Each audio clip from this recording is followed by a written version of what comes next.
All right. So it is now 5 o'clock, and this is Adrienne Green with K-Best News. I'm here with the Pathway Academy leadership team, Mr. Dr. Thaddeus McAllister, Superintendent for Pathway Academy, and Mr. Tommy Moore, Chief Financial Officer for Pathway Academy. And we also have community partner, Mr. Ben Herron from Bearded Justice. So, the Bearded Justice. The Bearded Justice. That's absolutely correct. Respect on that name. Those of y'all for joining us. Thank y'all for joining us, and we will get started. So, Dr. McAllister, tell us a little bit about Pathway Academy. Yeah, thank you. Just to start off, so Pathway Academy is a free public open enrollment charter school that's coming to Big Spring, Texas. We're starting off with grades 7, 8, and 9. We have started our intent to enroll, so if you're interested in enrolling, please go see the Facebook page, and there's a couple of links there after you scroll. I may repost the link after that. But we are only accepting 50 students for each grade level. So we'll start off with 150 students. We've got this great innovative pedagogy and the way that we teach things. We do prepare kids for the state standard, but we actually prepare kids beyond the test. And so that's kind of what we're going to talk about today. And that's where I'll stop because I'll keep talking forever. All right. So what is the vision for Pathway, Tommy? The vision for Pathway is to allow students of all kinds to experience a revolutionary style of learning. We want to better prepare our kids for college or the real world. And that's part of the reason why Ben is here, is to continue to develop those relationships with industry leaders within our community to help them bridge the gap between school and industry, so that our students know that they can make a living here in Big Spring, Texas, to allow our community to continue to grow. All right. And speaking of the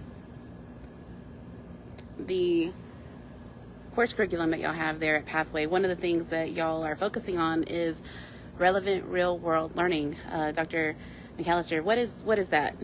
Yeah, I think just to start by explaining relevant real world learning, you got to look at the acronym. I'm pretty proud of the acronym. I love acronyms. I think Ben might be an acronym guy as well. I am an acronym guy. All right. And so it's RRWL, which is rural. Relevant real world learning is our stepping stone. It's like a gradual release program where we start in the 7th and 8th grade, and we allow students to explore different careers via virtual reality. And so that means that they may be job shadowing people from various careers while they're sitting right there in their classroom using VR goggles. Also, they may have some people come in and talk to them. That's in the 7th and 8th grade. And then it gets a little more rigorous in the 9th and 10th grade, where they're working with business community leaders to solve a mission critical or non-mission critical problem. So something that is relevant to the industry, or something that's relevant to the business leader, but something that's not mission critical that my kids are going to get fired over. So they'll actually work with the partners on how to solve that, so that they can learn how to take criticism and use that to better inform their judgments. And then 11th and 12th, we have full-blown internships where an hour and a half for 2 days a week, students are actually leaving the school campus to go work with various mentors and leaders in their career fields to learn and network, right? Because sometimes it's not what you know, it's also who you know. All right. You may probably already have touched on this already, but what would you say are the benefits to relevant real world learning? Yeah, absolutely. One of the greatest benefits lies in something called utility value theory. Utility value theory says that students are more apt to learn a particular skill if they feel like they're going to utilize it in their future. And so when students are learning math or they're learning science, if they can directly relate it to whatever career path that they want to go to, then they're more apt to retain that information. And so that's one of those things that, you want to prepare students for the future, not prepare them for the past. And so that's what we're doing at Pathway. Would you say there's any cons or any drawbacks to this method? Yeah, I think accountability, right? Students don't get to sit back in the classroom and say, well, I don't know what I want to be when I get older. You actually have to go out and network with individuals. You actually have to speak and learn how to take criticism. And so holding students accountable, if a student does not want to be held accountable, that could be a drawback. But we do believe that that's a strength of the model as well. So we definitely want students to come who may not have those social skills. We're going to teach them that. But your student is going to have to be willing to learn in order to be successful like this. Okay. And with that being said, is that a model that y'all apply to even 7th grade going forward? Absolutely. We start students on public speaking and networking and developing those social skills as early as 7th and 8th grade. And so by the time they're seniors, they're going to be graduating real world ready. I could go further down that rabbit hole, but for the sake of the show, we'll stop right there. Okay. And what if any of the students are like, I really don't know what I want to do. I don't have any idea where to start. How would y'all handle that? Yeah, absolutely. The state of Texas actually has this really cool curriculum called Flight Plan. And so what it's designed to do is in the 7th grade, we expose different students to different career fields. We actually also take a student interest inventory. And so we just start with the kid. Hey, what do you like? And so they fill out the questionnaire based off of things, what they like and what they don't like. And we'll use the results of that questionnaire to point them down a particular career field or career path. All right. So again, one of the community relationships that y'all are building, one of the connections y'all have made is with Mr. Ben Herron here. Right. Mr. Ben Herron, Yes, ma'am. what is your role as a community partner? Well, I mean, the sky's the limit. Let me just start by saying how grateful and how excited I am about this. This is something that I've been thinking about for years, and it's actually what draws me to Big Spring. I feel like one person can make a difference, but my difference is only incremental, right? And then I meet these guys who have this vision that they're going to change 150 lives at a time, and that's, man, I am so excited to be involved in that. And they asked me to do this thing that I'm already set up for it. I currently have 3 interns or mentees, and it's interesting. What was it? Utility value theory. Utility value theory. I didn't know what it's called, but I've applied it in my own life and now in one of my mentees' lives. It's so much easier to work hard when you know what you're working for. I'm able to help this young man who didn't really know exactly where he was going and was going down a dangerous path. And I was like, hey, have you ever thought of the Marine Corps? And he was in. And it's hard, and he knows that. And now he's working hard because he's got a goal to work for. And the way it worked in my own life, and this is why I'm really excited and passionate about this, because it would have been helpful for me in my life. There are 3 reasons. Do I have time to go through this? Yeah, of course. We're doing it anyway. I don't know why I'm asking for You got the microphone. I had the microphone. There you go. And I'm not giving it away. My personal life, my experience in law school, and my first years of legal practice is what makes me so passionate about this project. First, I come from poverty, and poverty creates this helplessness and hopelessness, and you just don't know. You don't know. Your parents don't know how to access resources. You know what I mean? And there's a book that I haven't read but I'm aware of. It's called like Rich Dad, Poor Dad or whatever, and I assume what it is like rich people know how to do things, poor people don't. And so my dad dropped out in like 7th or 8th grade. And so he didn't know how to fill out college applications, and definitely didn't know how to fill out law school applications. I had to figure that out on my own, and it would have been helpful if they could have shown me the way. And so that's not even talking about the real world learning experiences. I can give them access, and I can show them how to do those simple things, right? And so that's my background. Law school is very hard, you guys. It was for me. College wasn't, but law school was, man. They turned up the temperature, and I didn't know if I was going to be able to hold on, and I didn't know why I was at law school, and I thought about quitting. And I was like, why do I? Because wanting to make a lot of money isn't a good reason, you guys. it would have been really helpful if, man, I was surrounded by these people that their dads were lawyers and their grandpas were lawyers. It was like a family business, and they all sounded like lawyers, and I didn't. And so I had this imposter syndrome, like maybe I'm not cut out for this. It would have been really helpful if I knew lawyers, and therefore what I've learned in practice is not all lawyers are the same. You know, some of us are fancy, some of us aren't. I'm a blue-collar guy that just happens to wear a suit every once in a while, you know? And the third thing was legal practice. I started out at this fancy law firm, working for corporations, trying to make them a bunch of money. I didn't care about them. And I honestly didn't want to be a lawyer anymore. And I fell into this where I'm actually helping people every single day. And I jump out of bed like ready to go to work. I honestly, and don't tell anybody this is a secret, right? I don't even like taking vacation. When I'm on vacation, I'm like, I can't wait to get back to the office, because that's where I get my dopamine hits, is at work. What was the question? You're doing a great job. No, you're doing a great job. Remember was great, man. Well, I think you started telling us why you were passionate about the program. And so what am I going to do? What am I actually going to do? I'm going to talk a lot, but so I mean, or how can students benefit from your mentorship?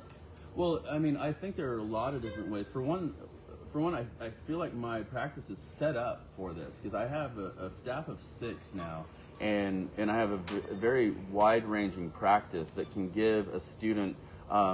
There's no wrong answer for the student. If you don't like it, it's great to figure that out before you've spent $150,000 on like a legal education you don't want to use.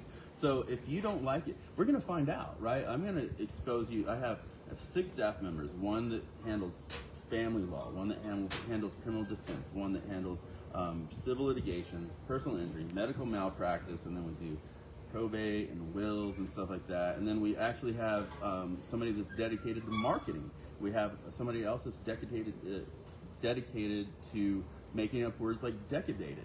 We also have people one person who excels at engaging on social media and TikTok, things that 50-year-old men don't know anything about, but they know it exists and that it's important. And so these are things that, and then, I mean, that's just talking about my staff. I tell people all the time, anytime you see me sitting at my desk, I'm not a happy camper. I like to be out and about in court, and I'm going to grant them access to that. Like, you should see what lawyers do in court. You know, like, if you want to be a lawyer, you got to get it in court. And not all lawyers do that. There's a lawyer in town that I talk to all the time. She's like, I hate going to court. And I was like, I hate doing paperwork. And she's like, I'm opposite. So my point is, like, even if you don't want to be the type of lawyer I am, you might want to be another type of lawyer. I mean, but you're going to figure that out. Yeah. We'll take a quick moment just to welcome everybody that's joined us on the live stream and say, you're watching the Q&A session for Pathway Academy. The topic today is relevant real world learning and the community partners that are helping them with this. So if y'all have any questions during this interview, y'all can more than welcome to enter those in the chat there, and I will read them whenever we get a minute to get a question in. So the next question we have is, what does Bearded Justice gain from this partnership? I mean, everything. It's this practice. I've been a lawyer since I graduated law school in 2006, but this practice is very new, and it started out. Big Spring needed high quality legal services, and there's this huge void. Not to say the lawyers that were here weren't doing a great job. There just weren't any lawyers here. And so that was my primary motivation. Let's fill this void.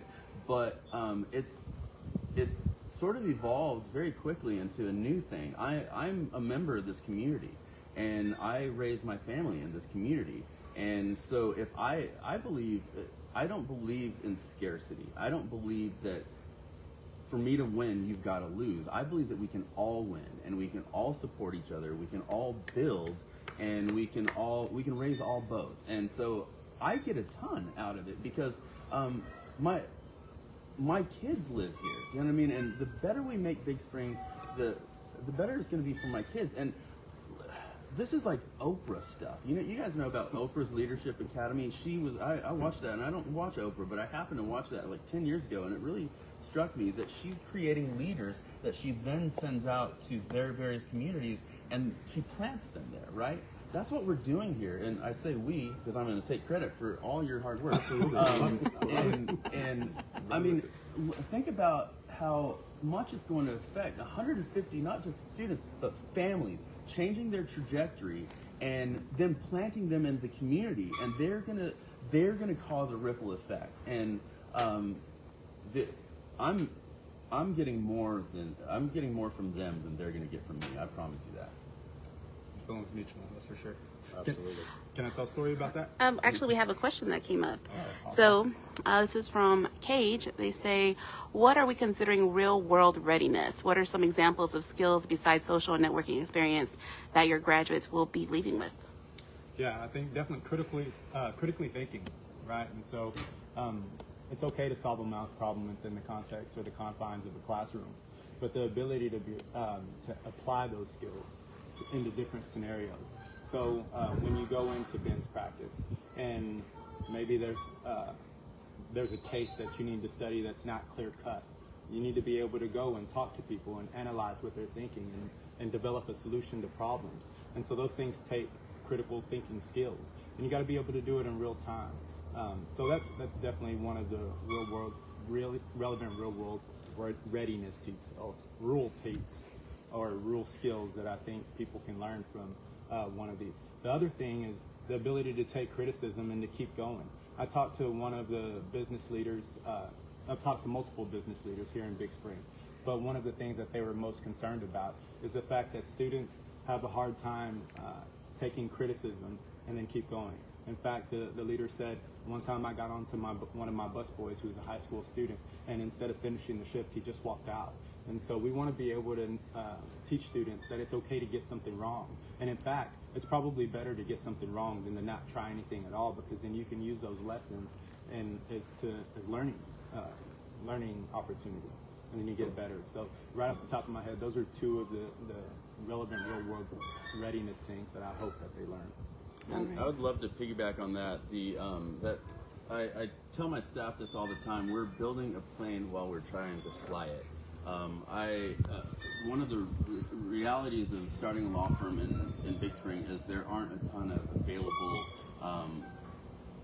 There's not a lot of talent out there that has experience working in a law firm, and so what I have to do is I have to bring in people that are untrained and train them. And I tell them all the time, I'm not recruiting skill, I'm recruiting character. And what I mean by that is that I've been so lucky and I'm so grateful the buy-in that I get. My staff really they really buy into the fact that this is a really important job and it's an honor to be able to do it. But it's sort of, I don't have the time to train them up front because there's a lot to learn, and unfortunately failure is built into the model. And I give them the ability to fail. They're never going to be in trouble for failing because I haven't trained them up front. But every single failure is a teachable moment. But it doesn't feel good to fail, right? And even though they're not in trouble, they're like, I disappointed you. No, I'm the disappointment because I haven't trained you, and this is how I'm training you. And so I think that's a really valuable thing. And the staff is really supportive of each other. And man, if you come in and you work in that environment and you see how important it is to have thick skin, to understand the difference between constructive criticism and just hating, and also understand how important teamwork is. If you don't know something, ask your colleagues, and them working together requires a ton of social skills.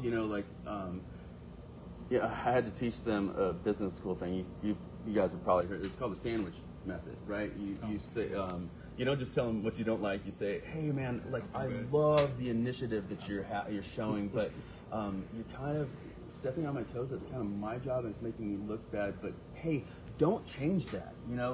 Don't ever lose that. And so these are people skills that you can learn just from doing it. And I have like really there's just a ton of knowledge in that way floating around my office that it's just going to splash on you when you're in there. Beautiful, beautiful. And also, just to piggyback on that, Bloom's taxonomy, it's this whole hierarchy of learning, right? So it starts with rote memorization at the bottom, is that there's certain things that you just have to know.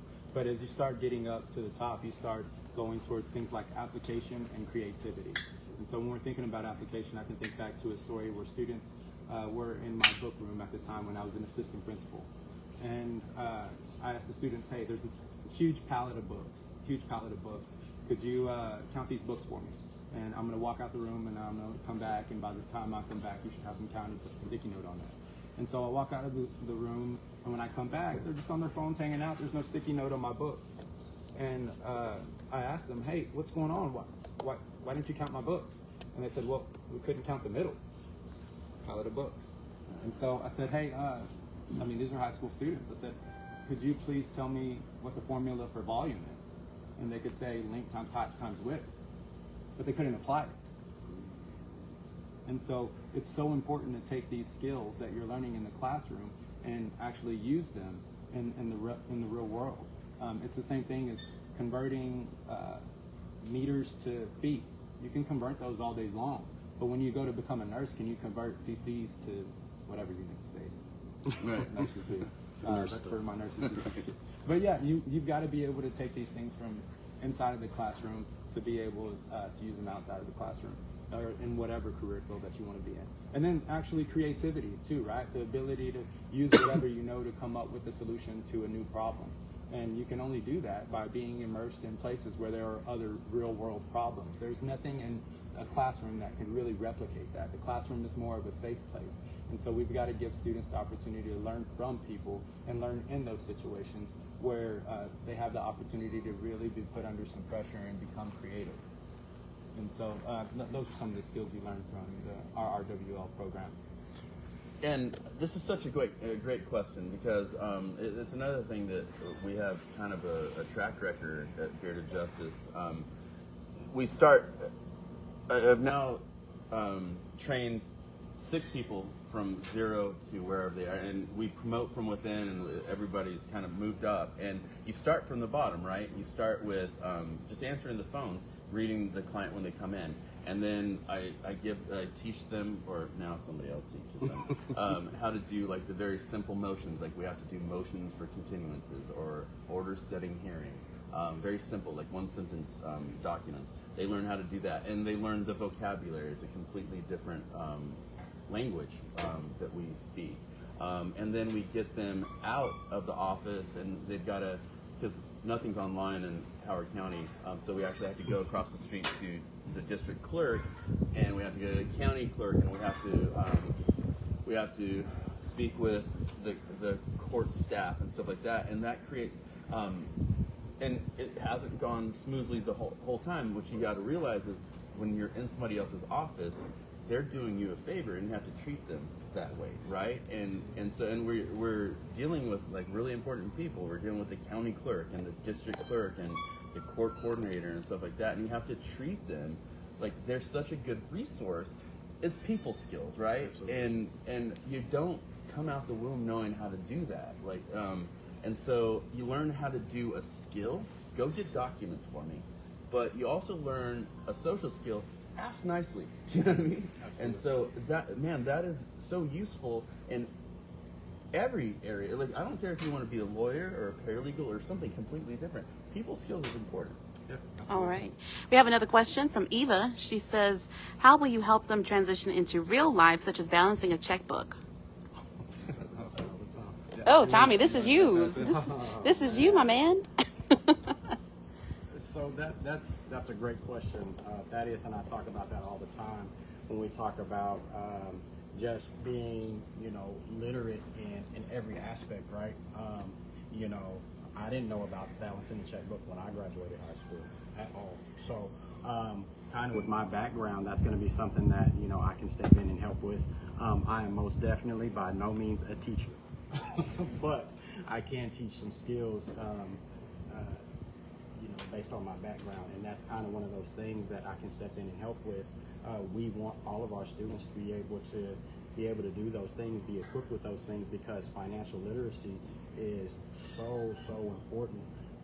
Because you know, we want them to be prepared to know how to pay bills, or you know, whenever you do get a job. Like, you know, I saw a video the other day where a kid got his first job at McDonald's, and he was so excited to open his check, and he was expecting, you know, $300. He had factored that in his mind, and then he opened his check, and his check was $200 and something because he didn't understand that he had to pay taxes on that money. So that's something that is important to us, and that we want to be able to prepare the kids for. Yeah, all right. Absolutely.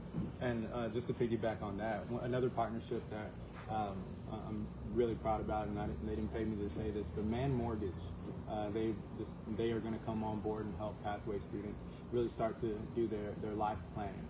And that's one of the things that we're really big about there, is planning for students in their lives. That's college and beyond, actually into their career. And so one of the things that the representative from Man Mortgage talked about is how important it is to keep your credit pristine so that you can buy a house one day. And all the things that go into keeping your credit pristine, whether it's opening a bank account, whether it's monitoring your debt to income ratio, making sure you choose a career that gives you the debt to income ratio that you want, not going out and buying a bunch of things that you can't afford. And so these are things that we're going to actually let people in the career field come in and teach our kids. And that's going to happen on a quarterly basis starting in the 7th grade. And so our kids don't graduate saying, hey, well, I wish somebody would have taught me this. They've been hearing it from the same people they're going to go to get a mortgage loan from in order to learn these things. All right, and we have some questions coming in. So Robin says, I just got on here, so I don't know if you've already talked about this yet. Where will it be, and what will tuition be? Yeah, you want to take that, Tom? So to answer the tuition question, there is no tuition at Pathway Academy at all. It is a open enrollment, free of charge charter school. So no tuition. As far as where it's going to be, we've got some options, which is, you know, that's always a great thing. Right now, as it stands, it looks like we're going to be starting out at Cornerstone Covenant Church. They have been gracious enough to allow us the opportunity to open our doors here. But we also have a building gifted to us, which is going to take some renovation. But we're hoping that, you know, through some philanthropy and contributions from people, that we're going to be able to get that building renovated and soon enough be able to call that home as well. All right. Another comment we have is, it sounds like you're really reaching these students how to have confidence in themselves and empathy for those around them. Are you seeing these skills inside the classroom with your students? Yeah. 1,000%. You know, we talk about the pathway lesson cycle a lot, and all of our teachers kind of operate, well, all of our teachers do operate at this level when we're talking about the pathway lesson cycle. And so the first tier of instruction is making sure that you understand the state standards and that you can master the state skills. Once you demonstrate that, or you demonstrate that by taking what's called a mastery check. If you gain an 80% on that mastery check, then you're able to go to the next level. If you don't gain 80% on that mastery check, then the teacher is going to pull you into a small group, and that's whenever the intervention takes place, immediately after we identify that there's a problem. We don't wait until the end of the week, we do it immediately. Now, once you have you have proven as a student that you've mastered that concept or that skill, that's whenever you go into project management with your group. And so you work with your partner to demonstrate your abilities to master that skill or teach that skill with a partner. So that may look like work with your partner to create a presentation. That may look like create a TikTok so that you can demonstrate to the world that you know these things. And so it's really going to be about working with other people, and that is strategically woven into the fabric of everything that we do in the classroom, but yes, also taken out of the classroom and working with adults and business partner projects. All right. Patricia says, I'm a bit unfamiliar with charter schools, but would you be accepting students and assisting those that have IEPs and 504s? 1,000%. One of our biggest proponents, or one of our biggest pillars, we have 4 pillars, but one of the biggest one is strategic focus on literacy. And that's what Tommy hinted on earlier whenever he was talking about multimodality literacy, making sure students are literate in finance, making sure they're literate socially. But also there is the strategic focus on literacy that focuses on teaching students how to read, specifically students with dyslexia. And so we make sure that our teachers are CALP certified, which is they receive the explicit instruction on how to teach students who are slow readers or slow learners to read, or who actually have dyslexia. We service all students with IEPs. That means if you have a student who needs a life skill environment, or whether you have a student who's on the autism spectrum, or a student who has ADHD, our school is built for students who have barriers in traditional learning environments. It's for all students. It is definitely open to all students, but we definitely built the model so that students who struggle or have barriers in traditional learning environments can come here and thrive. All right. So we don't have any other questions right now, and we are in the stage of wrapping up right now. So if you have any questions and you're watching, please put them in the comments. We'll get them read here. Wrapping up, what is, see, for people who are just joining us, y'all can use the reaction button and just kind of let us know if this is something you want to know. But quickly, just kind of go over Pathway. What are the requirements for Pathway for enrollment? What is the status on enrollment at this moment? And what can people do to find more information about Pathway, or possibly looking at information about enrollment?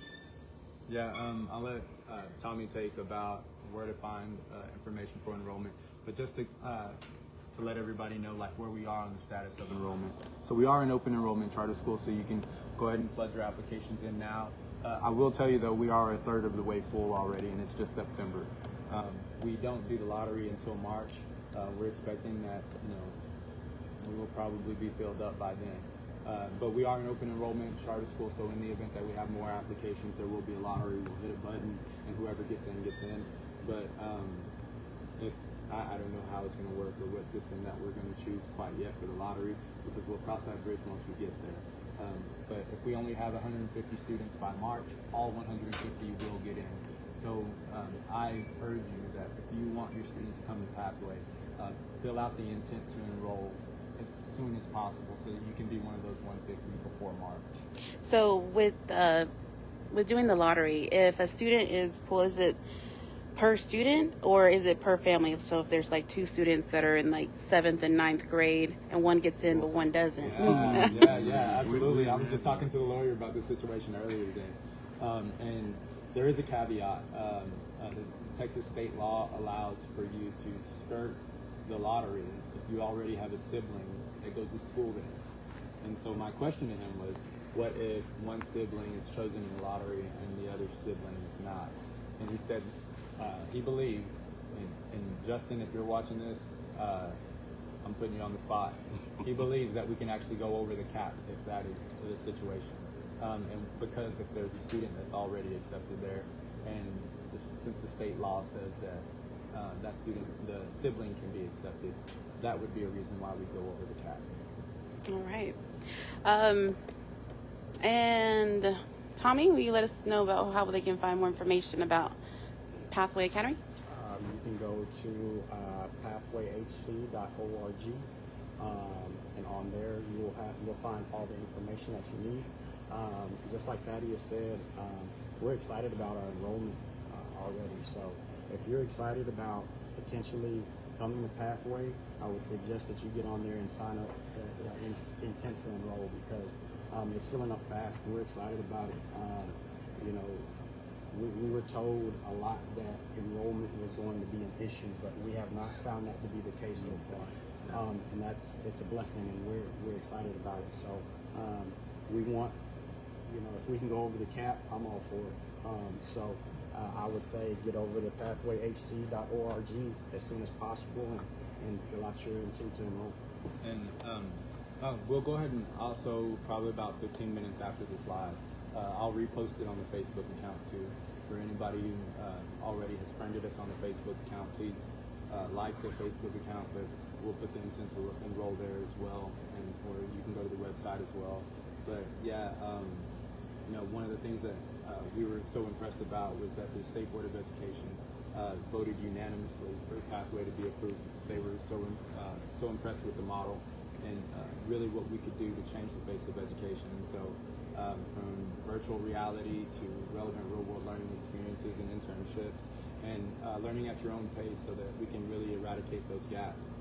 I don't believe that there isn't anything Pathway can't do. If your student come to us, there's nothing that they can't do. All right. Well, thank you, guys.